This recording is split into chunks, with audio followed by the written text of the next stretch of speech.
Hey guys, this is Hamon, and welcome back to Bytesize Summer, the show where I review games that have a chilled, relaxing vibe. And today we're going to be talking about Trash Goblin, a zero-stress game about running a little trinket shop. Now, the story, for what I can tell, is that you're a little goblin that has taken residence in a shop's basement, I guess. Not entirely sure what it is exactly, because there's like an opening there for like a shop itself, but it looks like there's like an upper floor type of deal. So I'm gonna assume it's like a basement type of thing, since goblins like dark places to do their stuff. But you're taken in, you're given the space to run this shop, where the whole thing is that you're trying to take trinkets, fix them up, whether it's by cleaning, upscaling, or whatever you need to do. You do all that so you can sell it to folks to make money. And that's it. There's nothing else. There's no time limit. There's no pressure or anything. That's literally it. But I'll get more into it with mechanics. In terms of graphics, it looks really good. Like, the space that you're in is a 3D environment because you have to go look around into certain spaces. It's not like you can walk or anything, but what you get in the little space you have is very well detailed and all that, from the stuff in the background to the things that you work on, like the table and the bed and the little shop that your friend has, so that if you want to upgrade your shop and all that, you could do it there. It all looks nice, and plus you have the option to upgrade it. So, like, you could get items to make the place look better. You could even upgrade some of those things. The characters that you meet are very nicely designed, from the lizard men to the fungi to the humans to the golems even. They're all really uniquely done. Like, the random characters, like the random strangers that you'll get, might have like similar features and all that, but every time you'll not get the same character twice.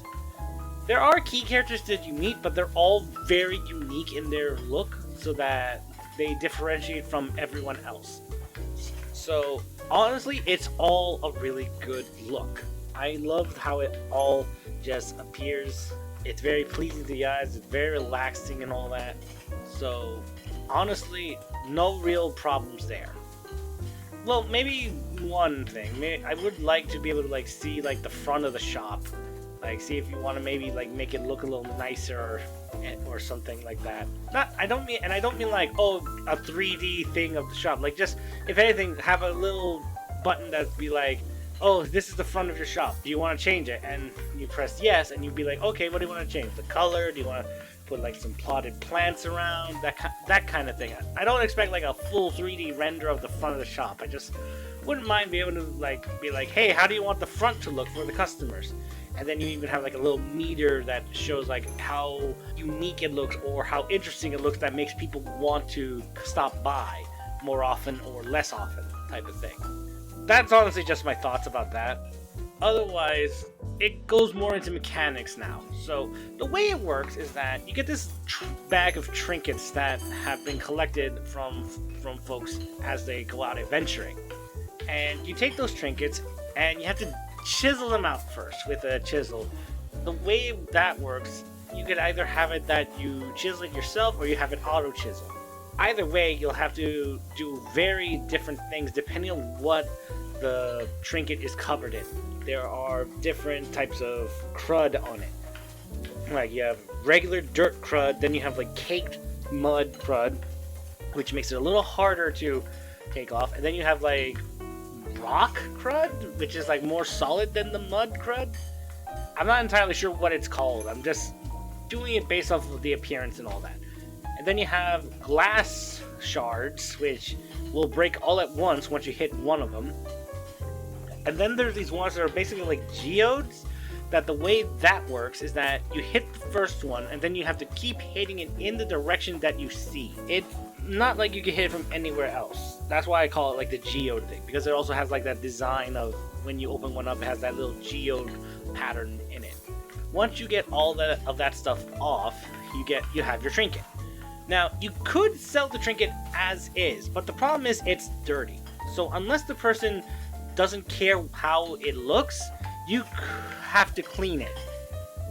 And to clean it, you just use a sponge, swipe it over the place. Like with the chisel, you could do it yourself, or you can set it up to do that automatically, and just try to get as much of it clean as possible, and you're good to go. Now, the other part is kind of unlocked a bit later, which is called upscaling. Now, what that does is that what you have to do is that you take a trinket, and you can take another trinket if it's compatible with it, and then basically kind of fuse them together to make this unique item, or a more complete item. So let's say you have a beer mug, and you also have the handle and the beer cap, or something like that. If you are able to, you can attach all those parts together to make a more complete object. I say all this, but there's a caveat to it all. There's a limit of how many times you can do this stuff, because you spend an entire day doing this. You're doing all this while having to deal with customers. Some of them will ask for objects that you may happen to have, others you might have to dismiss in some cases because you may not have the item and so you can't really provide it for them, and it's better to just send them away so that if you can hopefully find the object later on, and if somebody comes looking for it, you can give it.